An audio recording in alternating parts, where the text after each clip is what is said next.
হানিরোজ ভার্গিস নামটা বেশ অচেনা মনে হলেও একবার যে এই নায়িকাকে দেখবেন তিনি হয়তো জীবনেও ভুলবেন না। স্টাইলিশ রমণীকে, নায়িকার আকর্ষণীয় কার্ভ যে কোনো ভক্তের মনের মধ্যে গেঁথে থাকবে লম্বা সময় ধরে। কিন্তু কে এই হানিরোজ? হঠাৎ করে কেন তার এত নামডাক শোনা যাচ্ছে? বিস্তারিত থাকছে প্রতিবেদনে।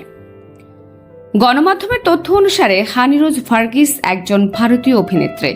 তিনি মূলত মালায়ালাম চলচ্চিত্রে অভিনয় করেন। তিনি কয়েকটি তামিল, কন্নড় এবং তেলুগু চলচ্চিত্রেও অভিনয় করেছেন। তিনি 2005 সালে মালায়ালাম চলচ্চিত্র বয়ফ্রেন্ডের মাধ্যমে বড় পর্দায় অভিষেক হন। পরবর্তীতে 2012 সালে ত্রিভান্দ্রম লজ চলচ্চিত্রে অভিনয়ের মাধ্যমে খ্যাতি লাভ করেন। হানিরোজ ভার্গিস কেরালার মুলামাট্টমে সাইরো মালাবার ক্যাথলিক পরিবারে জন্মগ্রহণ করেন। তিনি ভারতীয় এবং অ্যাসিরিয়ান বংশোদ্ভূত। হানি তার প্রাথমিক শিক্ষা মুলামাটের সেম হাই স্কুল থেকে শেষ করেন এবং আলুফার সেন্ট জেভিয়ার্স কলেজ থেকে স্নাতক অর্জন করেন। জানা যায় লাস্যময়ী এই নায়িকা 2005 সালে 14 বছর বয়সে তার কর্মজীবন শুরু করেন। তিনি তার প্রথম চলচ্চিত্র বয়ফ্রেন্ডে মণিকুত্তনের বন্ধুর ভূমিকায় অভিনয় করেছিলেন।